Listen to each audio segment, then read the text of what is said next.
देश में reserve Bank of India ने चलन के रूप में 5, 10, 20, 50, 100, 500 और 1000 रुपयों की नोट जारी किए गए हैं। इनमें से 500 और 1000 का चलन काफी बड़े पैमाने में आर्थिक व्यवहार में उपयोग किया जा रहा है। इन दोनों चलन में जाली नोटों का प्रमाण आजकल बहुत ज्यादा है, इसीलिए यह जरूरी है कि सभी लोगों को चलन की पर्याप्त जानकारी होनी चाहिए और साथ ही जाली और असली नोट के बीच क्या फर्क है यह पता होना चाहिए।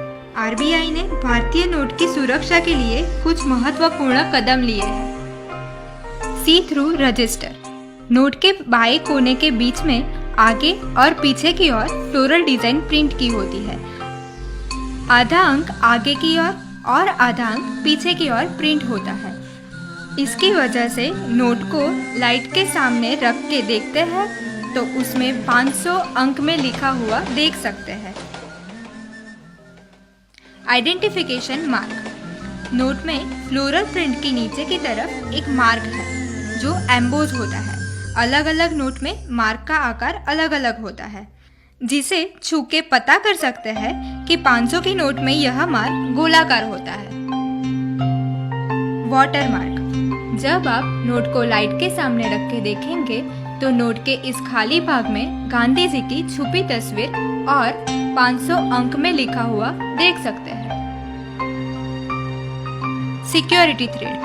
नोट में जो टूटा हुआ थ्रेड दिख रहा है वो असल में एक पूरी लाइन है, जिसे आप लाइट के सामने रख के देखेंगे तो वो एक पूरी लाइन दिखेगी। उसमें आरबीआई और भारत दोनों लिखा हुआ होता है। Micro letter.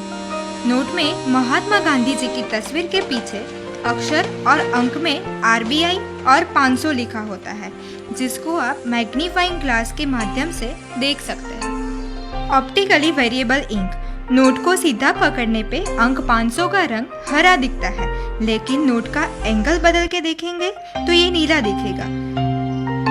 Latent image. Note के दाहिने तरफ के हिस्से में गांधी जी की तस्वीर के पास वर्टिकल बैंड में एक छुपी तस्वीर है। नोट को आंखों के स्तर पे रखने से 500 अंक में लिखा हुआ दिखता है। फ्लोरोसेंस। नोट में नंबर पैनल को फ्लोरोसेंस स्याही से प्रिंट किया हुआ होता है। नोट बनाते समय उसमें ऑप्टिकल फाइबर्स डाला जाता है। ऑप्टिकल फाइबर्स को सिर्फ यूवी लाइट में ही देख सकते हैं। इंटालियो प्रिंटिंग। नोट के बीच में लिखा हुआ 500 रुपया और नोट के ऊपर के हिस्से में लिखा हुआ Reserve Bank of India raised ink से लिखा गया है, जिसे आप स्पर्श करके महसूस भी कर सकते हैं। Printing year. नोट के पीछे की तरफ उसका प्रिंटिंग ईयर लिखा होता है, जो नोट के मध्य में नीचे की ओर होता है, जो हम साफ साफ देख सकते हैं। इस जानकारी से आप सही